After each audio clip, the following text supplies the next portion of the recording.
വാഹന വെളിച്ചം മന്ദഹാസം ചേർത്താൽ പാലായുടെ ഹൃദയം നിറയുന്നു ഇന്നാൾ. 100-ാം പുൽക്കാലം കനിവായി വിരിഞ്ഞ പിതാവിൻ്റെ ചിരിയിൽ ദീപങ്ങൾ തെളിയുന്നു.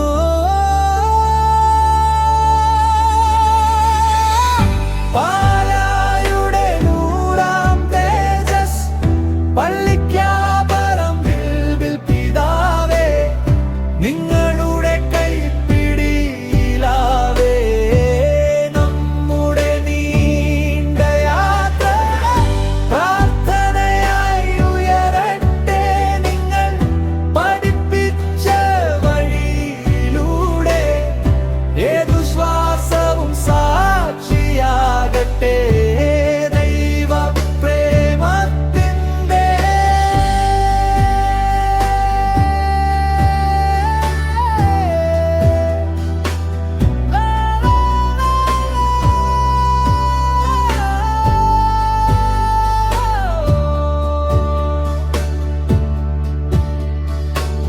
ദശാബ്ദങ്ങൾ നീളും മൃദുനടപ്പിലൂടെ മണവാട്ടിപ്പോലെ രൂപതയെ ചേർത്തു. മിഴിനീരൊരുക്കി നർമ്മം പതിപ്പിച്ചു. അപ്പോൾ തന്നെ കരങ്ങളുടെ ചൂട് നൽകിയൊരു അപ്പൻ. പാലായുടെ 100-ാം തേജസ് പള്ളിക്കാപറമ്പിൽ പിതാവേ, നിങ്ങളുടെ കൈപ്പിടിയിലാവേ നമ്മുടെ നീണ്ട യാത്ര പ്രാർത്ഥനയായി ഉയരട്ടെ. നിങ്ങൾ പഠിപ്പിച്ച വഴിയിലൂടെ ഏതു ശ്വാസവും സാക്ഷിയാകട്ടെ ദൈവ പ്രേമത്തിൻ്റെ.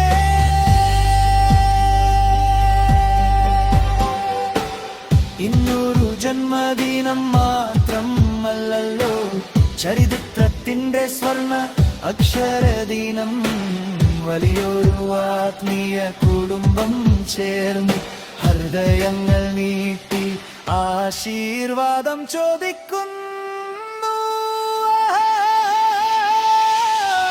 പാലായുടെ 100-ാം തേജസ് പള്ളിക്കാപറമ്പിൽ പിതാവേ, നിങ്ങളുടെ കൈപ്പിടിയിലാവേ നമ്മുടെ നീണ്ട യാത്ര പ്രാർത്ഥനയായി ഉയരട്ടെ. നിങ്ങൾ പഠിപ്പിച്ച വഴിയിലൂടെ ഏതു ശ്വാസവും സാക്ഷിയാകട്ടെ ദൈവ പ്രേമത്തിൻ്റെ.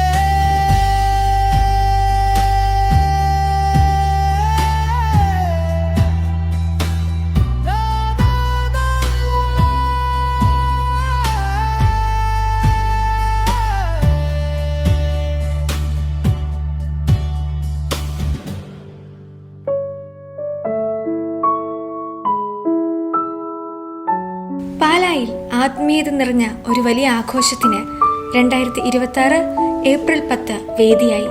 ഒരു വ്യക്തിയുടെ ജന്മദിനം മാത്രമല്ല, ഒരു കാലഘട്ടത്തിന്റെ ആഘോഷം തന്നെയായിരുന്നു അത്. മാർ ജോസഫ് പള്ളിക്കപ്പറമ്പിൽ എന്ന മഹാനായ ആത്മീയ നേതാവിന്റെ 100-ാം ജന്മദിനം അതിവിശേഷമായി ആഘോഷിച്ചു. ഈ മഹത്തായ ചടങ്ങ് പാലാ ബിഷപ്പ് ഹൗസിൽ വെച്ച് നടന്നു. ആഘോഷത്തിൽ അനേകം ബിഷപ്പുമാർ, വൈദികർ, സന്യസ്തർ, ആത്മായർ, രാഷ്ട്രീയ സാമൂഹിക നേതാക്കൾ എന്നിവരും പങ്കെടുത്തു. സഭയുടെ ഇന്നത്തെ വളർച്ചയ്ക്കും ദിശാനിർദ്ദേശത്തിനും വലിയ സംഭാവന നൽകിയ വ്യക്തിയാണ് മാർ പള്ളിക്കപ്പറമ്പിൽ പിതാവ്. അദ്ദേഹത്തെക്കുറിച്ച് സംസാരിക്കുമ്പോൾ major arch bishop Mar Raphael Thattil പറഞ്ഞത് വളരെ ശ്രദ്ധേയമാണ്. സഭയെ എക്കാലത്തും വഴികാട്ടിയായ ഒരു നക്ഷത്രം. അങ്ങനെയായിരുന്നു അദ്ദേഹത്തെ വിശേഷിപ്പിച്ചത്.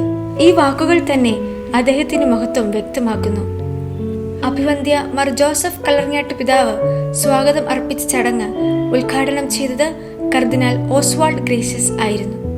അദ്ദേഹം പറഞ്ഞത് ശരിയായ വഴി കാണിച്ചു നയിച്ച ആത്മീയ നേതാവ് എന്നായിരുന്നു. ഇതോടെ ഈ മഹാനായ വ്യക്തിയുടെ ജീവിതം എത്രമാത്രം പ്രചോദനമാണെന്ന് നമുക്ക് മനസ്സിലാക്കാം. അഭിനന്ദന സമ്മേളനത്തിൽ മറ്റൊരു ശ്രദ്ധേയമായ നിമിഷമുണ്ടായിരുന്നു. കർദിനാൾ ജോർജ് ആലഞ്ചേരി നൽകിയ ആശംസ പ്രസംഗം. അദ്ദേഹം പറഞ്ഞത് വളരെ ഹൃദയസ്പർശിയായ ഒരു കാര്യമാണ്. 100 വയസ്സിലും 2 കാര്യങ്ങൾ വായിക്കുന്നു: യാമപ്രാർത്ഥനയും ദീപിക പത്രവും. ഇത് ഒരു മനുഷ്യന്റെ ആത്മീയ ജീവിതത്തിന്റെ ആഴം എത്രമാത്രമാണെന്ന് കാണിക്കുന്നു. അതോടൊപ്പം യാമപ്രാർത്ഥനയുടെ സമ്പൂർണ്ണ പതിപ്പ് ജന്മദിന സമ്മാനമായി നൽകിയത് ചടങ്ങിന് കൂടുതൽ ആത്മീയത നൽകി. ചടങ്ങിന്റെ ഭാഗമായി പള്ളിക്കപ്പറമ്പിൽ പിതാവിനെ അഭിവന്ദ്യ തട്ടിൽ പിതാവും ആലഞ്ചേരി പിതാവും ഒന്നിച്ച് പൊന്നാട അണിയിച്ച് ആദരിച്ചു. ആ നിമിഷം സ്നേഹത്തിന്റെയും ബഹുമാനത്തിന്റെയും പ്രതീകമായി മാറി. ജന്മദിന ആഘോഷത്തിന്റെ പ്രധാന ഭാഗമായ കേക്ക് മുറിക്കൽ ചടങ്ങും നടന്നു. എല്ലാവരും ചേർന്ന് ആ നിമിഷം ആഘോഷമാക്കി മാറ്റി.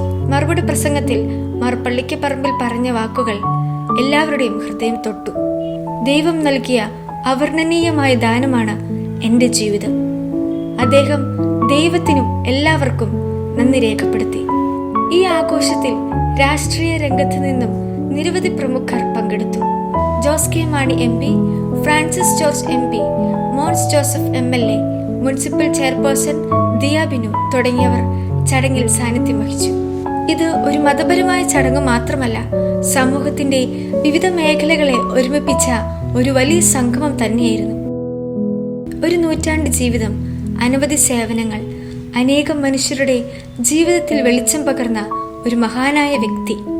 ജീവിതം എത്ര ദൈർഘ്യമുള്ളതാണെന്നല്ല, അത് എത്ര അർത്ഥവത്താണ് എന്നതാണ് പ്രധാനം. വീഡിയോ ഇഷ്ടമായ ലൈക്ക് ചെയ്യൂ. നിങ്ങളുടെ ആശംസകൾ കമന്റിൽ അറിയിക്കൂ. കൂടുതൽ ഇത്തരം വീഡിയോകൾക്കായി ചാനൽ സബ്സ്ക്രൈബ് ചെയ്യാൻ മറക്കരുത്.